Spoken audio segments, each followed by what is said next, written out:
Gen கதையில நம்ம பார்க்க போறது ஜென் என்றால் என்ன.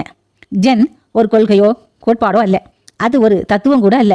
உலகத்தின் சகல தத்துவ ஞான சங்கிலிகளை தகத்தெறிந்து மனிதனுக்கு பரிபூர்ண விடுதலையை அளிப்பது ஜென். சகல மத சாராத அனுஷ்டானங்களையும் உடைத்து விடுகிறது ஜென். அது ஒரு வாழ்க்கை முறையா? இல்லை, அது ஒரு முறை அல்ல. அதற்கு சட்டத்திட்டங்கள் எதுவும் கிடையாது. ஜென் முறையில் வாழ்வது என்று கூட ஜென் ஞானிகள் குறிப்பிடுவதில்லை. ஜென்னில் வாழ்வது என்றால் கூட அது பிழையாகும் என்று சொல்கிறார்கள். ஜென்னாக இருப்பது என்பதுதான் சரியான விளக்கம். இதற்கு தனி இயல்பில் இருப்பது என்று பொருள். ஜென் நம்ப முடியாத அளவிற்கு இயல்பானது, இயற்கையானது. அதனால்தான் அது விளக்கங்களுக்கு அப்பாற்பட்டதாக இருக்கிறது.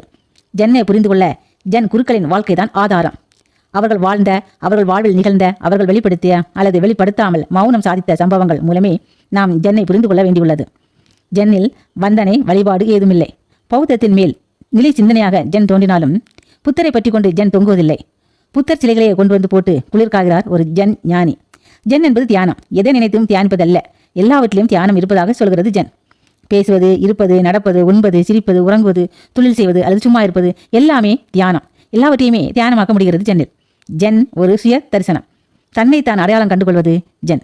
இல்லாத எதையும் தேடி காண்பதல்ல அது. காணாமல் போன தன் மூக்கு கண்ணாடி தன் மூக்கின் மேல் இருப்பதை கண்டுகொள்வது போன்றது ஜென் என்று அழகாக சொல்கிறார் ஓசோ. தன்னை அடையாளம் கண்டுகொள்ளும் சுடர் தெரிக்கும் அந்த ஒரு கணத்தில் விழிப்புணர்ச்சி கிடைக்கிறது என்கிறது ஜென். பெரும்பாலும் அதிர்ச்சியின் மூலமே ஞான தரிசனத்தை அருள்கிறார்கள் ஜென் குருமார்கள். ஜென் பிரபஞ்சத்தை முழுசாக ஏற்றுக்கொள்கிறது. நன்மை தீன்மைகளையும் கூட தான். மனிதனை மையப்படுத்தி அவனுக்கு மிக பெரிய சுதந்திரத்தையும் சுயமரியாதையும் தருகிறது ஜென். ஜென்னில் வாழ்பவர் எத்தொழில் செய்வராயினும் அதை தியானமாக செய்வார். அதனால் செய்யும் தொழிலும் அவர் பரிபூரணத்தை கண்டுவிட முடியும். மனித குலத்தை பிளவுபடுத்தும் மத குப்பைகளை வாரி எறிந்துவிட்டு மாற்றத்தை ஒன்றாகி விடுகிறது ஜென். நமது தியானம்தான் ஜென். இந்தியாவிலிருந்து சீனாவிற்கு சென்று சற்றே பெயர் மாறி வளம் பெற்று ஜப்பானில் ஜென் ஆகி வளர்ந்து பூத்து காய்த்து கனிந்தது ஜென். ஓவியம், சிற்பம், கட்டடக்கலை, கராத்தே, சமையல், மலர், அலங்காரம், தேனிருந்து அன்றாட தொழில், கல்வி முதலிய எல்லாவற்றிலும் ஜப்பானில் ஜென் இரண்டரை கலந்து நிற்கிறது. ஜப்பானின் தலைமையாக்கும் திறமைக்கும் ஜென் தான் அடிப்படை காரணமாக இருக்க வேண்டும். ஜென் ஓர் ஒழுக்க முறையல்ல, அது ஓர் அழகியல், ஓர் அற்புதம், ஆனந்த தரிசனம், கவிதை, எந்த சுமையும் இல்லாதது அது. ஏனென்றால் அது நாம் எல்லா சுமைகளையும் இறக்கி வைத்து விடுகிறது.